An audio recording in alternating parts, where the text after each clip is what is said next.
Hi, I'm Bria. Hi, I'm Bria, and I love airplanes. I like everything about airplanes. I love being at the airport. I love moving my luggage around at the airport. I love getting my passport stamped. My old passport, true story, my old passport was so full, and the guy who was trying to stamp it was like mean mugging me, like staring at me in the process of trying to find a place to stamp, and he couldn't, so he got a little bit irritated. But now I have a new passport, and it's full of potential, and I'm going to get it stamped, and it's going to be full. And I love getting on the airplane and sitting in the window seat and knowing that I get to go through this whole process all over again on my return trip. And my favorite part about this whole thing is knowing that just getting on this plane is going to take me to my destination, and then, yay, it's cool. Anyway, and so I just love that part. And so I wasn't gonna share about how much I love airplanes. I actually had something else in mind, but the first time I was sharing my story, I said I love boxers because I love my dog, and everybody started laughing, and I couldn't finish that story because they were thinking about another kind of boxer, and I was like, no, not the Mike Tyson type, the puppy dog type, and they were laughing even harder because they had another type of boxer in mind.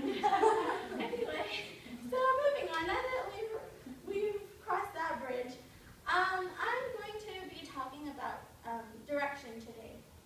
And I know as high school students, this is a very intense topic because suddenly you feel like you've been placed in the middle of a maze and you're trying to find your way out of it, and suddenly you have to make all these decisions that are life-changing, and you have to figure out what college you're supposed to go to, what career you're supposed to pick for the rest of your life, and pretty much who you're supposed to be for your entire lifetime. And you have to make all these decisions all at once right now. But the good news is it doesn't have to be that hard, and it doesn't have to feel crazy and hectic right now, because the most important thing to know is that you are here, is to know you. And so I like to make the comparison of a mall. Who in here likes the mall? Yeah? And who doesn't? Woo! Okay, me neither. I don't like the mall because it's crazy, it's chaotic, it's hectic. There are too many people walking around pushing their strollers, not really buying anything. There are people who are just window shopping. There are people who are just walking around, and I don't know about you, but I go to the mall to shop and not to just walk around. I go to the stores to buy things and walk out of the mall. But there are too many people that I know who just go to the mall and just look at things and just, I can't afford it, and they just go home like, why did you come anyway? Anyway, moving on. So I don't really like malls, and I feel like it's super confusing because all the stores are placed in like a random order, and unless you know the store really well, unless you know the mall or the Galleria really well, it's really hard for you to like know where you're supposed to go. So what I usually do is I go to the mall map. Do you know what I'm talking about? The mall map is like a trapezoid, not trapezoid, triangular or something. It's a prism thing. And you go there and you finally find it and you get to it, and there's like a Swarovski ad on that side, and then you're like, oh man, if you get to the other side, it's like a Rolex watch ad, and then you finally get to the other side, and it's like the mall map, and it's got a directory of the whole store, and it's got a blueprint of the whole map or the Galleria, and then you get to it, and my favorite part is the red star, the red sticker that says, you are here. And I made a little illustration. It says, you are here. I don't know if you can see it. It says you were here on it, and this is obviously not this big, but it's just for illustration purposes, but it's the red sticker, and I feel like this is the most important part out of this whole mall map, because knowing where you're at is the most important thing to know, because this is what helps you navigate yourself to where you're supposed to go, because this is what gives you direction to where you're supposed to go.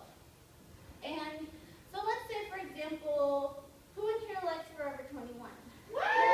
Okay, so let's say I want to go to Forever 21, and I don't know where it is, it's my first time there or something. I go to the mall map, and and I find Forever 21, it says B12 or something, and I get to that place, and it says, you are here. So I find my star, and I'm like, okay, I'm here, and it can be as easy as go down this hallway and take a left at the food court, and it's the first store on your right, or it can be super complicated, and you have to bypass all these random people who are just strolling around, and you have to pass up all these vendors who are trying to spray perfume in your face and like straighten your hair to sell you a straightener, or you can easily get distracted by the fresh baked chocolate chip cookies or something in the side of the food court or something. But the most important thing to know is that you can be like, no thank you, and just be intentional about where you're trying to go. No, I need to get to Forever 21 and I'm going to make it no matter what.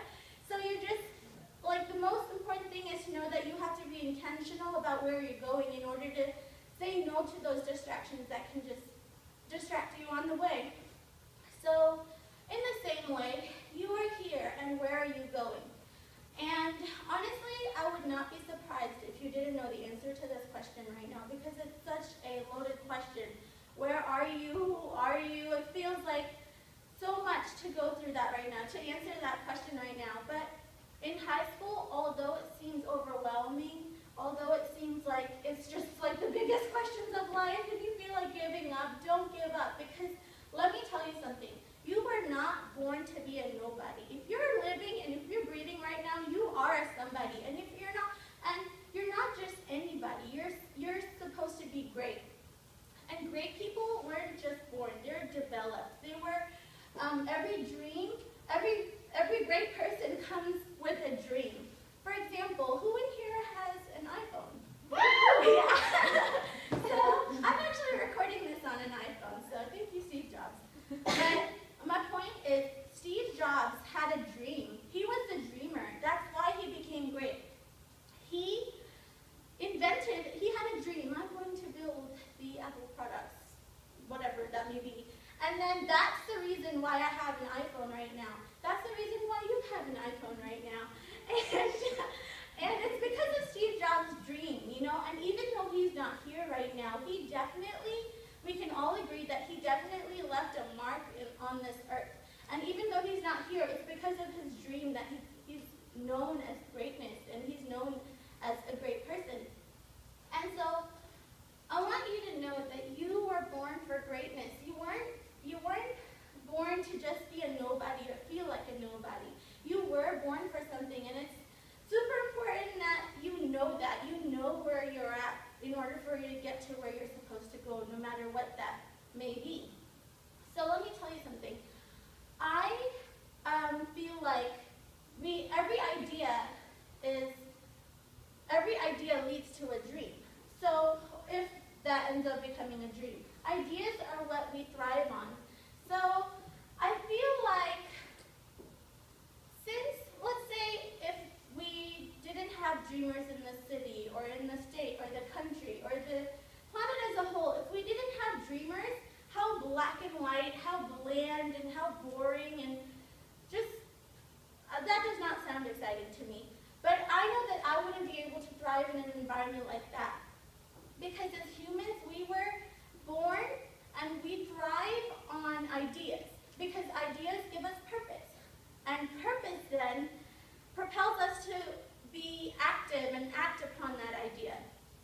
And so I know for a fact that I would not be able to do something without seeing the point behind it. So, for example, I wouldn't try to, if I was planning on going to summer vacation during the summer, I would not try to go through an application process and interview with the person and do all these things to try to get a job, because I know I'm not going to be working. So I don't see the point in applying for the job. On the other hand, I would not expect to get a job without having gone through the application process and without having applied for the job and interviewed for the job and done all my research. So what I'm trying to say is that you can't expect to have a dream, be it success, without putting in your effort and without trying and not giving up and being very intentional about making that dream possible in your life. So I know that Steve Jobs was successful, but on the other hand, I'm sure he's had plenty of failures too, but it's because he didn't give up that he became a success. It's because he didn't stop trying that he was able to be successful. It's because he kept trying harder when he met with success that he was even more successful, and he built his work ethic. So I just wanted to encourage y'all, because you were built for greatness. You were born to be great. You weren't born to be a nobody. And just knowing that and knowing where you're at helps you go where you're supposed to be. So dream big and know that there are no small dreams. Every dream is powerful. Once you conquer the small dream, you move on to the bigger ones, and you get there, and you have to be goal intentional to get to where you're supposed to go. And no dream happened because nobody tried. There is an idea behind every dream. And there's a dreamer behind every great person, behind every success. So know that dreams don't work unless you do. And the most important thing to know is that you know you. And I'd like to close off with something, because it's easy to find a dream or know that you're supposed to head somewhere once you know where you're supposed to be. But this may require building your character, developing that character, lining your actions with your values, and increasing your discipline, and doing things like that, because that's your left and that's your right, and that's when you know you're supposed to keep going or change your pace or whatever it is. And keep trying and don't give up, because even if you meet with failure, it's just the dramatic build-up to the plot twist that leads to your happy ending in the end. And it's not just, this is not how it's supposed to be. It's just a little bit excitement and drama for your life. It's not the end of the story. It's going to be a happy ending if you keep trying. So I just wanted to encourage y'all and say, you are here, and knowing where